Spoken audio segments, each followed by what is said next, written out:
মনে রাখবেন, কবর কাউকে ছাড়বে না। কবর চারটে কথা বলে। কটা কটা কটা? এক নাম্বার, কবর বলে আমি কবর, দরজা জানালা ছাড়া ঘর। আজকের বাড়িতে যাবেন, বাড়িতে গিয়ে দরজা জানালা বন্ধ করে দেবেন, লাইটটা অফ করে দেবেন, আর এসি বা পাখাটা বন্ধ করে দেবেন। 24 ঘন্টা থাকার পরে বের হয়ে বুঝতে পারবেন কবর কি জিনিস। দুই নাম্বার, কবর বলে আমি কবর, সাপ বিছে পোকামাকড়ের ঘর। আপনাদের এখানে কোন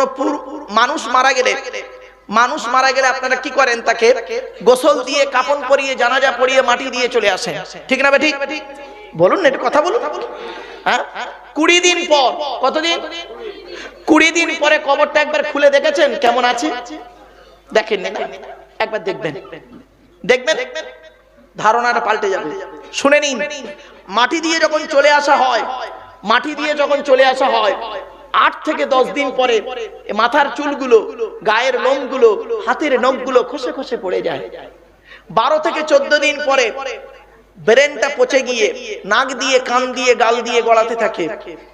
18 থেকে 20 দিন পরে পেটটা ফেটে যায়, পোকায় তৈরি হয়। 2 মাস পরে সমস্ত মাংস চামড়া পোকায় খেয়ে নেয়, ফ্রেমটা পড়ে থাকে। 6 মাস পরে দেহের কয়েক কটা হাড় ছাড়া সব পোকায় খেয়ে নেয়। কোথায় গেল সুন্দর দেহ? মাটির দেহ মাটি হবে, পুড়ে হবে ছাই। এ দেহ পচা দেহ, গরব কিসের ভাই? জ্ঞানী গুণী বুদ্ধিজীবী মানুষ বাড়িতে একটু ভাববেন। তবে কয়েক কটা দেহ পচে না, মাটিতে টাটকা থাকে। কয়েক কটা দেহ মাটি খেতে পারে না, টাটকা থাকে। আচ্ছা, সেই দেহগুলোর মধ্যে একটা দেহ যেন আমাদের হয়। আমি সে দেহগুলো বলছি, দেখি কোন দেহটার সঙ্গে সেটিং হয়। চলো, অসুবিধা। 1 নাম্বার হলো নবীদের দেহ মোবারক মাটি খেতে পারে না, তো আমরা নবী হতে পারবো না কেন? শেষ নবী হয়ে গেছে। তাহলে 1 নাম্বারটা বাদ। 2 নাম্বার হলো শহীদানদের দেহ মোবারক মাটি খেতে পারে না। 3 নাম্বার হলো মোকাম্মাল কোরআনে হাফেজের দেহ মাটি খেতে পারে না। ওই ছেঁচড়া মার্কা হাফেজ সাহেবের কথা বলিনি বাবা। ওই হাফেজ সাহেব হয়ে মসজিদে ইমামতি করছে, পাশের বাড়ির মেয়েটার প্রেগন্যান্ট করে দিল, ওই ছেঁচড়া হাফেজ সাহেবের কথা আমি বলিনি। মোকাম্মাল কোরআনে হাফেজের দেহ কোনোদিন মাটি খেতে পারে না। 4 নাম্বার হলো হাক্কানি আলেমের দেহ মাটি খেতে পারে না। 5 নাম্বার হলো মুয়াজ্জিনের দেহ কোনোদিন মাটি খেতে পারে না। 12 বছর যদি কেউ নিঃশর্তভাবে আজান দেয়, ওই দেহ মাটি খেতে পারে না। কটা হলো? 5টা। এই 5টার একটাও আমরা হতে পারবো কিনা জানি না। মসজিদে একটা, মুয়াজ্জিন একটা। কিন্তু 6 নাম্বারটা আমরা প্রত্যেকেই হতে পারবো। সেটা হলো কি জানেন? হালাল খানেওয়ালা মানুষের দেহ মাটি খেতে পারে না। কোরআন বলছে, ইয়া আইয়ুহাল্লাযীনা আমানু কুলু মিন তাইয়্যিবাতি মা রাযাকনাকুম ওয়াশকুরু লিল্লাহি ইন কুনতুম ইয়্যাহু তা'বুদুন। 2 নম্বর পারার 4 নাম্বার পৃষ্ঠা 14 নাম্বার লাইন। হ্যাঁ বাবা, চলে জবুর কিতাবের বহু জিনিস মেনে চলে, এবং জবুর কিতাবে অনেক কিছু আছে, সেগুলো আপনার কোরআনেও আছে। আমি একটা বলে দিচ্ছি, 1 মিনিট দাঁড়ান, বলে দিচ্ছি। এটা প্রশ্ন করলো বেচারা, করে বলে দিই। কোরআনের একটা সূরা আছে, শুনে নিন। কোরআনের একটা সূরা আছে, যে সূরাটি আদম নবীর উপরে নাজিল হয়েছে। সেই সূরাটি ইব্রাহিম নবীর উপরে নাজিল হয়েছে। সেই সূরাটি তাওরাত কিতাবেও আছে, তাওরাত মুসা নবীর উপরে যে কিতাব। আবার সেই সূরাটি আবার কোরআনেও এসেছে। সে সূরাটির নাম বলে দিচ্ছি, শুনে নিন। 30 পারায় আছে সূরাটি। সূরাটির নাম হলো সূরা আ'লা। কি বললাম? সাব্বিহ ইসমা রাব্বিকাল আ'লা আল্লাযী খালাকা ফাসাওয়া ওয়াল্লাযী কদ্দারা ফাহাদা ওয়াল্লাযী আখরাজাল মারআ ফাজআলাহু গুসাআন আহওয়া। এই সূরার শেষে বলা হয়েছে, শুনে নিন, এই সূরাটা শেষে বলা হয়েছে, ইন্না হাযা লাফিস সুহুফিল উলা। এইটা হলো প্রথম সুহুফ, আদম নবীর উপরে নাযিল হয়েছে। ইন্না হাযা লাফিস সুহুফিল উলা। সুহুফি ইব্রাহিম ওয়া মূসা। ইব্রাহিম নবীর উপরে নাজিল হয়েছে, আবার মূসা নবীর উপরেও নাজিল হয়েছে, আখিরি নবীর উপরেও সূরাটি নাজিল হয়েছে। ও বাবা, জবুরে যেটা আছে, তাওরাতে সেটা আছে, ইনজিলে সেটা আছে, কোরআনেও সেই আছে। 10টা আয়াত, 10টা আয়াত বলে দিচ্ছি। বেচারা প্রশ্ন করলো তাই বলে দিই। আয়াতটা পড়ে শুনে নিন। কুল কুল তাআলাউ আতলু মা হাররামা রাব্বুকুম আলাইকুম আল্লা তুশরিকু বিহি শাইয়া ওয়া বিল ওয়ালিদাইনি ইহসানা ওয়া লা তাকতুলু আওলাদাকুম মিন ইমলাক নাহনু নারযুকুকুম ওয়া ইয়্যাহুম ওয়া লা তাকরাবুল ফাওয়াহিশা মা যাহারা মিনহা ওয়া মা বাতান ওয়া লা তাকতুলুন নাফসাল্লাতী হাররামাল্লাহু ইল্লা বিল হাক্কি যালিকুম ওয়াসাকুম বিহি লাআল্লাকুম তাকিলুন। এই 5টা। এবার 6 নাম্বারটা কি? 6 নাম্বার হারামটা কি শুনুন। এই 10টা আয়াত, এই 10টা হারাম আদম নবীর উপরে নাজিল হয়েছে। তাওরাতেও আছে, জবুরে আছে, ইনজিলে আছে, এবং প্রত্যেক নবীর উপরে তাদের ভাষায় নাজিল হয়েছে। আর মুহাম্মদ নবীর ভাষা ছিল আরবি, সেই জন্য আরবি ভাষায় কোরআনেও এই 10টা হারাম জিনিস নাজিল হয়েছে। এই 5টা হলো কি কি শুনে নিন। 1 নাম্বার আল্লাহর সঙ্গে শিরক করা হারাম। 2 নাম্বার পিতামাতার অবাধ্য হওয়া হলো হারাম। 3 নাম্বার হলো সন্তান হত্যা করা হলো হারাম, সন্তান হত্যা করা হারাম। 4 নাম্বার হলো প্রকাশ্য অপ্রকাশ্য পাপ কাজের ধারে বাড়ে যাওয়া হারাম, পাপ কাজ করা তো দূরের কথা। 5 নাম্বার হলো অন্যায় ভাবে কাউকে হত্যা করা হারাম। 6 নাম্বারটা কি? ওয়ালা তাকরাবু মালাল ইয়াতীমি ইল্লা বিল্লাতি হিয়া আহসান হাত্তা ইয়াবলুগা আশুদ্দা। এর বাংলা মানে হচ্ছে কি জানেন? এর বাংলা মানে হচ্ছে আল্লাহ পাক বলছেন এতিমের মাল ধারে বাড়ে যেও না, এতিমের মাল কোনোদিন অন্যায় ভাবে খেয়ে ফেলো না। অনুরোধ করে বলে যাচ্ছি, কোনোদিন এতিমের মাল খাবেন না। আর যারা এতিমের মাল খায় তাদের অবস্থা কি কোরআন বলছেন? ইন্নাল্লাযীনা ইয়াকুলুনা আমওয়ালাল ইয়াতামা যুলুমান ইন্নামা ইয়াকুলুনা ফি বুতুনিহিম নারা ওয়া সায়াসলাউনা সাঈরা। এই আয়াতটা কোথায় আছে জানেন? 4 নম্বর পারা 17 নম্বর পৃষ্ঠা 14 নম্বর লাইন, সূরার নাম সূরা নিসা 10 নম্বর আয়াত। আল্লাহ বলছে নিশ্চয়ই যারা এতিমের মাল খেয়ে নেয় তারা তাদের পেটে নরকের আগুনগুলো ঢোকাতে শুরু করে। খবরদার এতিমের মাল কোনোদিন খাবেন না। আল্লাহর নবী বলেছেন, মুহাম্মদ সাল্লাল্লাহু আলাইহি ওয়াসাল্লাম বলেছেন, মান আওয়া ইয়াতীমান ইলা তুআমিহি ওয়া শারাবিহি আওজাবাল্লাহু লাহুল জান্নাহ। আল্লাহ রাসূল বলেছেন, কোন ব্যক্তি যদি কোন এতিমের মাথায় হাত বুলায়, কোন ব্যক্তি যদি কোন এতিমকে আশ্রয় দেয়, কোন ব্যক্তি যদি কোন এতিমকে ভালোবাসে, আর এতিমকে যদি পানি পান করায়, আল্লাহর নবী বলেন আওজাবাল্লাহু লাহুল জান্নাহ, ওই ব্যক্তির জন্য জান্নাত ওয়াজিব হয়ে যায়। আর আমরা এতিমের মাল পেলে ভালো যায় খেয়ে নি, খবরদার নয়, খাবেন না। এবারে 7 নাম্বারটা শুনুন। ওয়াউফুল কাইলা ওয়াল মিজানা বিল কিসতি লা নুকাল্লিফু নাফসান ইল্লা উসআহা।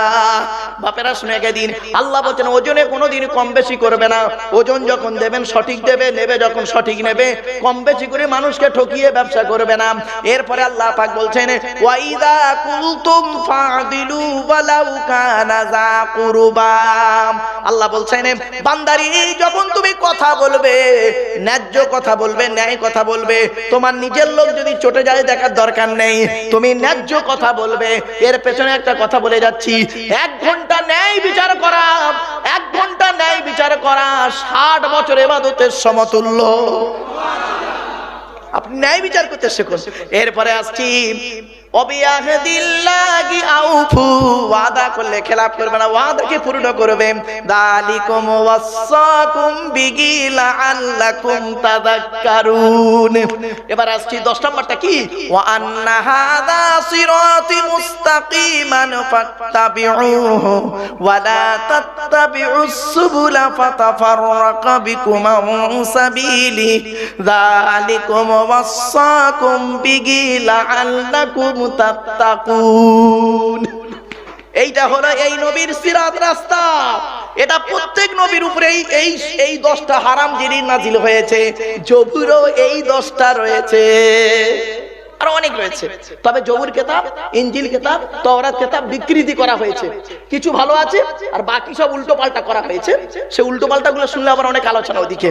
যেমন কোরআনেও যেমন মদ হারাম আছে, জবুর, তাওরাত, ইনজিলেও মদ হারাম ছিল, পরবর্তীতে ওরা করেছে কি, সেটাকে হালাল করেছে, বৈধ করার চেষ্টা করেছে। শুকরের মাংস প্রত্যেক কিতাবেই হারাম আছে, ওরা সেটাকে বৈধ করার চেষ্টা করেছে বা বৈধ করেওছে। ক্লিয়ার বুঝতে পারছেন?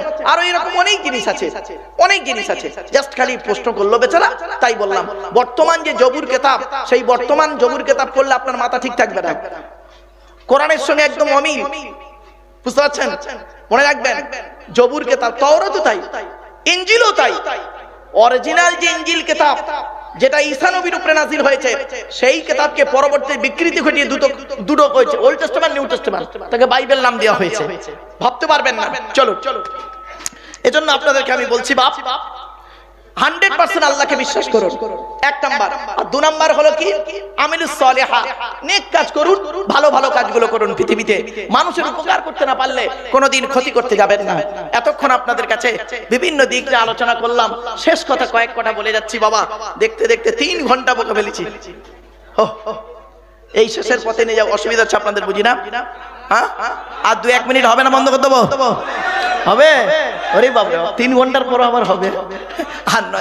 আর নয় বাবা, চলেন আর কয়েক কটা গুরুত্বপূর্ণ কথা আপনাদের শুনিয়ে দিই, শুনে রাখবেন।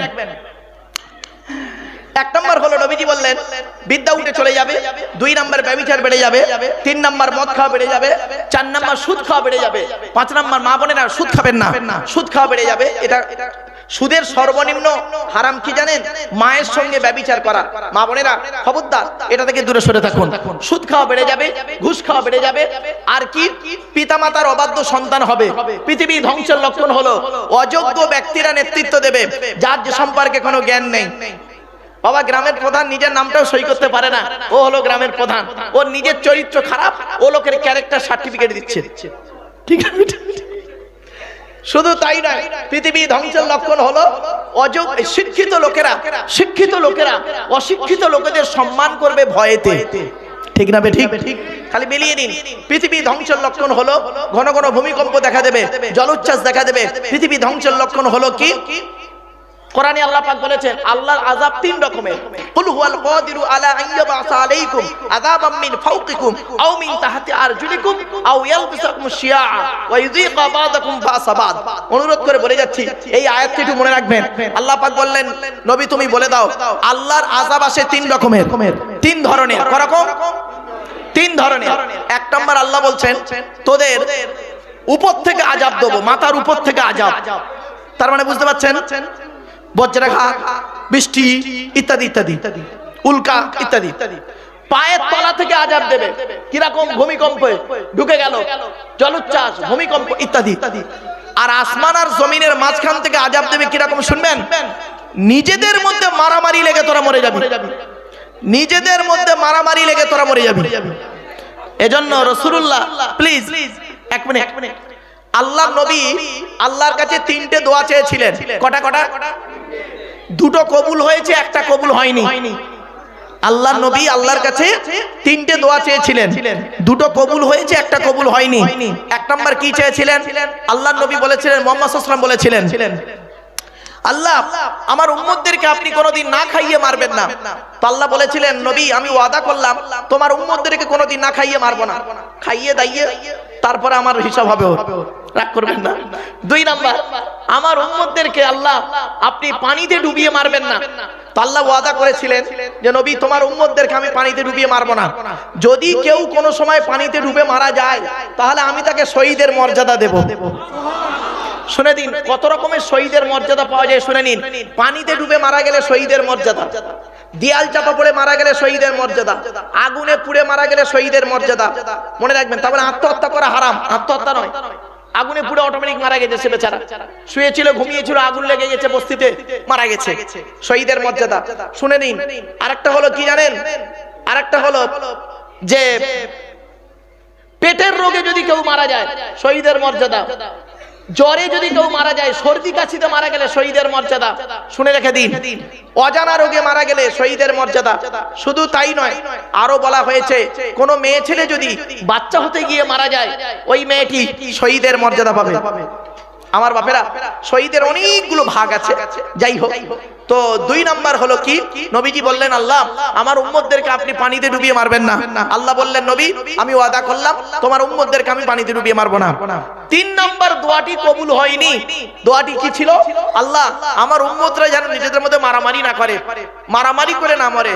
আল্লাহ বললেন ওটা হলো না, এরা মারামারি করবেই নিজেদের মধ্যে, ঠিক না বেটি? মারামারি করবে, একে অপরের ফাটাফাটি করবে। শুনে নিন, একটা সমীক্ষা বলছে, সমীক্ষা, পৃথিবীতে 100টা প্রাণীকে নিয়ে গবেষণা হয়েছিল। শুনে যান, 100টা প্রাণীকে নিয়ে গবেষণা হয়েছে, যে প্রাণীগুলোর মাধ্যমে মানুষ মারা যায়, যে প্রাণীগুলোর মাধ্যমে মানুষ মারা যায়, তার মধ্যে 1 থেকে 10 সিরিয়াল করা হয়েছে। 1 থেকে 10, 1 থেকে 10-এর মধ্যে ছিল কে কে? কুমির, বাঘ, হাতি, জলহস্তি, পিঁপড়ে, সাপ, আচ্ছা ওই বলতা, ভীমরুল ইত্যাদি। হ্যাঁ, আর একটা বলা হয়েছিল যে তার মধ্যে একটা ছিল মানুষ।